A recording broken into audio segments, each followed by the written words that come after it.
అందరికీ నమస్కారం. నా పేరు శ్రీనివాస్. మీరు చూస్తున్నారు Srinivas social guide YouTube friends. ఒక మంచి టాపిక్‌తో మీ ముందుకైతే వచ్చా. లైక్ చేసి సపోర్ట్ అయితే చేయండి.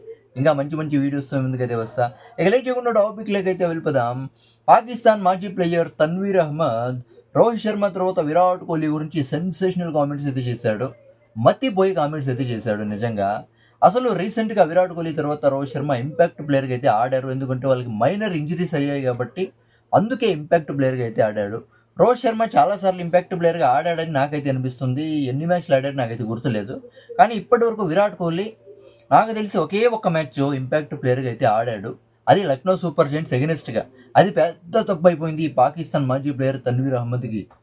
ఎందుకు రోహిత్ శర్మ తర్వాత విరాట్ కోహ్లీ డబ్బుల కోసం కక్కుర్తిపడి ఇంపాక్ట్ ప్లేయర్‌గా ఆడేంత దిగజారిపోయారని పాకిస్తాన్ మాజీ player Tanveer Ahmed big statement అయితే ఇచ్చాడు. అసలు బుద్ధుందా వీళ్ళకి? అసలు ఏమైందో అసలు ఈళ్ళు మైండ్‌లో బ్రెయిన్ ఉందా? లేకపోతే బంకమన్ ఉందా? ఏం అర్థమైతే అయితం లేదు బ్రో. రూల్స్ విరుద్ధంగా వీళ్ళేం ఆడలేదు కదా! ఐపీఎల్ రూల్స్ పరంగా వీళ్ళు ఆడారంతే. రోహిత్ శర్మ తర్వాత విరాట్ కోహ్లీ వాళ్ళకి మైనర్ ఇంజ్యూరీస్ అయితే అయ్యాయి కాబట్టి దాని నుంచి ఐపీఎల్స్ రూల్స్ ప్రకారమే వాళ్ళు ఇంపాక్ట్ ప్లేయర్‌గా ఆడారు. రూల్స్ బ్రేక్ చేసి వాళ్ళైతే ఆడలేదు. అది పాకిస్తాన్ మాజీ ప్లేయర్స్‌కి ఎందుకు అర్థం కావడం లేదో నాకైతే అర్థమైతే అయితం లేదు. అవునా కదా! వాళ్ళేమన్నా పెద్ద ఫిక్సింగ్ ఏమన్నా చేసి ఐపీఎల్ ఏమన్నా దొరికిపోయారా? అప్పుడు కదా ఇలాంటి స్టేట్మెంట్స్ ఇవ్వాల. అవునా కదా! ఇంతకీ పా విరాట్ కోహ్లీ తర్వాత రోహిత్ శర్మ పాకిస్తాన్ సూపర్ లీగ్‌కి అంటే వాడేమని చెప్పినాడంటే ఈ తన్వీర్ అహ్మద్ మీకు చేత కాకపోతే పాకిస్తాన్ సూపర్ లీగ్ వచ్చేయండి. మీకు మంచి అవకాశాలు ఇస్తామని ఒక బిగ్ స్టేట్మెంట్ అయితే ఇచ్చినాడు. ఒకవేళ రోహిత్ శర్మ తర్వాత విరాట్ కోహ్లీ పాకిస్తాన్ సూపర్ లీగ్ పోతే వాళ్ళకి ఇచ్చేన్ని కోట్లు పీఎస్ఎల్ దగ్గర ఉన్నాయా? టోటల్‌గా పీఎస్ఎల్‌ని అమ్మేసినా కూడా వాళ్ళకి డబ్బులైతే ఇవ్వలేరు. అన్ని కోట్లు పీఎస్ఎల్ దగ్గర లేవు. అవును కదా! పాకిస్తాన్ కరెన్సీ పడిపోయింది. అలాంటప్పుడు విరాట్ కోహ్లీ తర్వాత రోహిత్ శర్మకి ఎక్కడి నుంచి తీసుకొస్తారు డబ్బులు? అవునా కదా!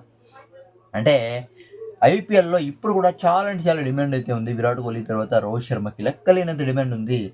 ఇప్పుడు కూడా కోట్లు ఇచ్చి కొనుక్కునేకి రెడీగా ఉన్నారు ఏ టీమ్స్ అయినా గాని. అవునా కదా! ప్రతి టీము విరాట్ కోహ్లీ తర్వాత రోహిత్ శర్మ టీమ్‌లో ఉంటే చాలు అని అనుకుంటారు.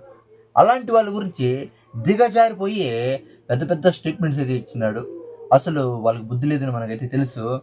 అంటే వాళ్ళకేమైనా డిమాండ్ లేకపోయుంటే నిజంగా ఎప్పుడో అన్‌సోల్డ్ అయ్యేవాళ్ళు. అవునా కదా! ఎప్పుడో ఐపీఎల్ నుంచి పీకి పారేసేవాళ్ళు రోహిత్ శర్మని, విరాట్ కోహ్లీని. వాళ్ళకి డిమాండ్ ఉంది కాబట్టే ఇప్పటి వరకు సర్వైవ్ అయితే అవుతున్నారు. ఇంకా చాలా ఐపీఎల్స్ అయితే ఆడతారు. విరాట్ కోహ్లీ తర్వాత రోహిత్ శర్మ. పెద్ద ఇంపాక్ట్ ప్లేయర్‌గా ఆడితేనే పెద్ద తప్పు అయినట్టు ఈ పాకిస్తాన్ మాజీ ప్లేయర్ తన్వీర్ అహ్మద్ అయితే మాట్లాడుతున్నాడు. చూడండి. దీని గురించి మీరేమనుకుంటారో కామెంట్ అయితే చేయండి. నా ఎక్స్‌ప్లనేషన్ ఇస్తే సబ్స్క్రైబ్ చేసి సపోర్ట్ అయితే చేయండి. లైక్ చేసి సపోర్ట్ అయితే చేయండి. ఇంకా మంచి క్రికెట్ వీడియోస్ ముందుకైతే వస్తా. బై.